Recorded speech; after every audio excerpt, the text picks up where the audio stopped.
बच्चा जैसे ही होता है, माँ बाप को सबसे पहले यही शुरू हो जाते हैं माँ बाप के, मेरा बच्चा बड़ा होकर ये बनेगा, या वो लोग को ऐसे लगता है कि हम अभी कुंडली बता देते हैं। तो आपके हिसाब से करियर के बारे में अगर बच्चे के बारे में जानना हो तो कौन सी एज में कुंडली बतानी चाहिए, या हमको कैसे स्टेप लेना चाहिए? देखो, ये जाहिर सी बात है कि बच्चा जब पैदा होगा और आप उसके करियर के बारे में सोचेंगे तो वो तो कोई लॉजिक ही नहीं है। ये तो ऐसी बात हो गई, आप अभी हैदराबाद में बैठे हो, आपको दिल्ली जाना है और अभी से दिल्ली का ट्रैफिक के बारे में सोच रहे हो। आप हर चीज़ का समय आता है। जब बच्चा अपने स्कूल में जाता है, पहली बात तो देखो, करियर की आइडियल सोचने की जो डायरेक्शन है वो आती है हाई स्कूल से। जब बच्चा 6th 7th 8th में जाता है, खास करके जब 6th 7th 8th मतलब जब वो हाई स्कूल में जाता है, जब आपको कई बार उसके नेचुरल ट्रेट से समझ में आ जाता है कि उसको कौन से डायरेक्शन में इंटरेस्ट है। ठीक है।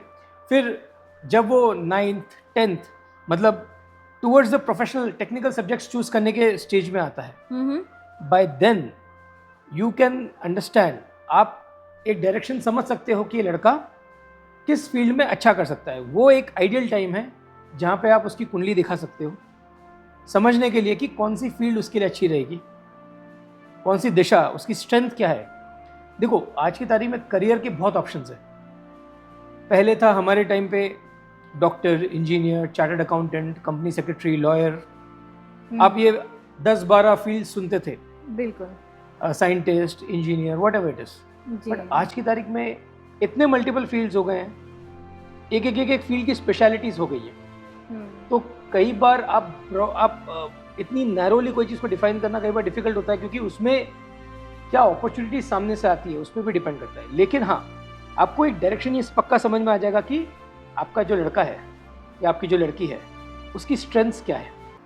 तो जैसे 10th हो जाता है, उसके बाद में कई पेरेंट्स ऐसे होते हैं जो काउंसलर्स के पास जाते हैं।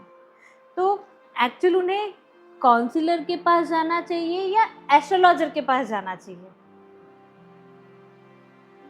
देखो, ये दोनों का अप्रोच में फ़र्क है।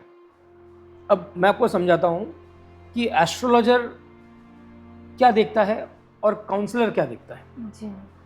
काउंसलर क्या रहता है? काउंसलर वो रहता है बेसिकली जो नेचुरल वे में कोई स्पेसिफिक टेस्ट्स के थ्रू, जैसे फॉर एग्जांपल एक आप साइकोलॉजिस्ट के पास जाते हैं या एक करियर काउंसलर के पास जाते हैं, तो आपके ट्रेट्स के बेसिस पे या आपके स्पेसिफिक उनका एक एग्ज़ाम पैटर्न रहता है, एग्जामिनेशन पैटर्न रहता है, जिसके बेसिस पे वो आपके कुछ स्पेसिफिक ट्रेट्स को पकड़ते हैं कि हाँ, आप ये पर्टिकुलर ट्रेट्स में आप अच्छे हैं, या फिर आपका इंटरेस्ट किस डायरेक्शन में है वो डायरेक्शन को समझने की कोशिश करेंगे। उन लोगों को क्या करियर ऑप्शंस अवेलेबल हैं, वो सब्जेक्ट के बारे में डिटेल नॉलेज रहती है कि आपके पास में क्या करियर चॉइसेस हैं। ओके। एस्ट्रोलॉजर आपकी नफ्स को पकड़ता है। एस्ट्रोलॉजर आपके ट्रेड्स को डीपर उतर के देखता है। जैसे कई बार क्या होता है, आपको लगता है कि मैं एक बहुत अच्छा स्पोर्ट्समैन हूँ क्योंकि मुझे स्पोर्ट्स में इंटरेस्ट है, मैं खेलता हूँ, मेरे क्लास में मैं अच्छा स्पोर्ट्स खेलता हूँ, ठीक है, और आपकी इच्छा है क्योंकि आपको फैसिनेशन है स्पोर्ट्स से कि मेरे को एक स्पोर्ट्समैन बनना है। अब करियर काउंसलर जो रहेगा वो आपको थोड़ा प्रैक्टिकल बेसिस पे और आपके ट्रेड्स के बेसिस पे आपको गाइड करेगा कि हाँ, स्पोर्ट्स में आप जा सकते हो। ओके। लेकिन एस्ट्रोलॉजर एक स्टेप डीपर उतरता है। वो ये देखता है कि क्या आपके योग में आपके वैसे प्लैनेटरी कॉम्बिनेशंस हैं जो आपको एक सक्सेसफुल स्पोर्ट्समैन बना सकते हैं या एक स्पोर्ट्समैन बना सकते हैं। क्या आपको वो करियर अपॉर्चुनिटी दे सकता है? क्या वैसे प्लैनेटरी कॉम्बिनेशंस आपकी पत्रिका में, आपकी कुंडली में बनते हैं? क्या वैसा टाइम पीरियड आपको सपोर्ट करता है जो आपको एक अच्छा सक्सेसफुल स्पोर्ट्स करियर दे सकता है? मान के चलो, अब इसमें भी क्या है, स्पोर्ट्स में भी अलग अलग तरीके के स्पोर्ट्स है, इंडोर है, आउटडोर है जी, ठीक है। फिर आपकी ट्रेनिंग किस लेवल पे हुई है, कहाँ से हुई है, क्योंकि कोई भी स्पोर्ट्समैन है वो ऐसे यकायक तो स्पोर्ट्समैन नहीं बनेगा। बिल्कुल।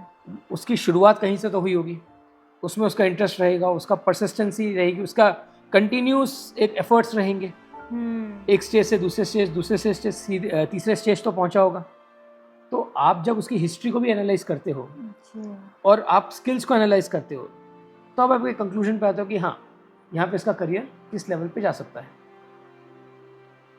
ओके, तो मैं समझती हूँ कि काउंसलर से बेटर है, क्योंकि काउंसलर तो हमें ही जज करके वो बताएगा कि where we can go, and astrology ऐसा है कि वो एक्चुअल बताएगा कि हमें जो जिस चीज़ के इंटरेस्ट है उसमें हम केपेबल है भी या नहीं है।